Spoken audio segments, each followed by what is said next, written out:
আসসালামু আলাইকুম। সাদিয়া কুকিং হাউজে সবাইকে স্বাগতম। আজকে আমি আপনাদের সাথে ঈদ স্পেশাল ডেজার্ট শিরখুরমা রেসিপিটি শেয়ার করছি। ঈদের সময় কিন্তু আমরা নানা রকমের ডেজার্ট তৈরি করে থাকি। এইরকম একটা ডেজার্ট বাসায় আপনিও খুব সহজেই তৈরি করে নিতে পারেন। আর এটা তৈরি করা খুবই ইজি, বেশিক্ষণ সময় লাগে না। খুব অল্প সময়ের মধ্যে আপনি এই মজাদার ডেজার্টটা তৈরি করে নিতে পারেন। চলুন তাহলে রেসিপিটি তৈরি করি। প্রথমে একটা প্যান বসালাম। প্যানের মধ্যে 2 টেবিল চামচ পরিমাণ ঘি নিয়ে নিলাম। এখানে আমি অবশ্যই ঘিটা ব্যবহার করার জন্য সবাইকে বলবো। এখন এখানে দিয়ে দিলাম কাজু বাদাম, পেস্তা বাদাম, কাঠবাদাম, খেজুর, কিশমিশ। আপনারা ইচ্ছা করলে আপনাদের পছন্দ অনুযায়ী বাদাম দিয়ে নিতে পারেন।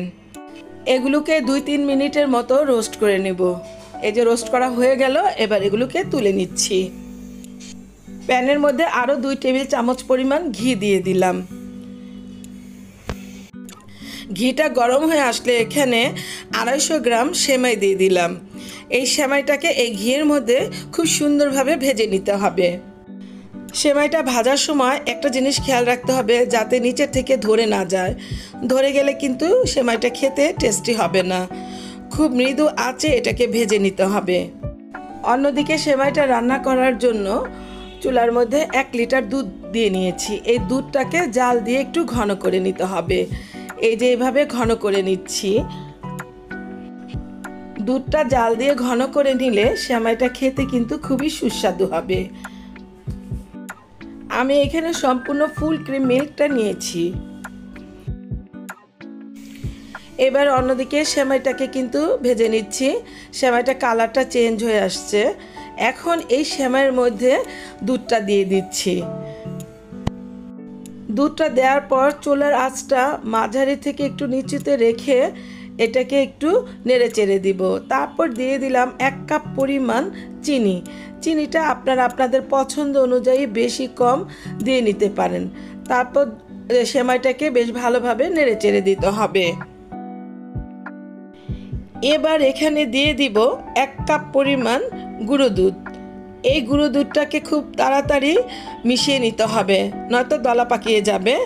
এই গুঁড়ো দুধটা দেওয়ার অর্থ হলো এই সেমাইটা খেতে কিন্তু খুবই টেস্টি হবে এবং ঘন হবে। আরও দিয়ে দিচ্ছি এখানে 1/2 কাপ পরিমাণ কনডেন্স মিল্ক। এই কনডেন্স মিল্কটা দিলে সেমাইয়ের টেস্টটা কিন্তু দ্বিগুণ পরিমাণে বেড়ে যায়। এখানে আমি চিনি কিন্তু কম ব্যবহার করেছি, যেহেতু কনডেন্স মিল্ক দিব সেজন্য আমি চিনিটা কম ব্যবহার করেছি। এবার সেমাইটাকে কিন্তু ঘন ঘন নাড়াচাড়ার মধ্যে রাখতে হবে। তো এখন এখানে দিয়ে দিব রোস্ট করে রাখা খেজুর, বাদাম, কিশমিশ এগুলো। এখানে কিন্তু অর্ধেকটা দিয়েছি, বাকি অর্ধেকটা পরে দিব। সেমাইটা কিন্তু দেখুন খুব ঘন হয়ে এসছে। তো এবার এটাকে চুলা থেকে নামিয়ে নিচ্ছি। নামিয়ে আপনাদেরকে পরিবেশন করে দেখাচ্ছি। এই তো দেখুন ভিউয়ার্স, আমার শিরখুরমা রেসিপিটা তৈরি হয়ে গেল। বাকি রোস্ট করা খেজুর, বাদামের টুকরোগুলো এবার এর উপর দিয়ে দিচ্ছি। তো আমার ঈদ স্পেশাল রেসিপি শিরখুরমা এটা তৈরি হয়ে গেল। এটা যদি আপনাদের কাছে এতটুকু ভালো লেগে থাকে তাহলে আপনারা আমাকে লাইক, শেয়ার, কমেন্টস এবং সাবস্ক্রাইব করতে ভুলবেন না প্লিজ। আর যারা আমাকে সাবস্ক্রাইব করেছেন তাদেরকে অসংখ্য অসংখ্য ধন্যবাদ। আবার হাজির হব অন্য কোনো সময়ে অন্য কোনো রেসিপি নিয়ে। আল্লাহ হাফেজ।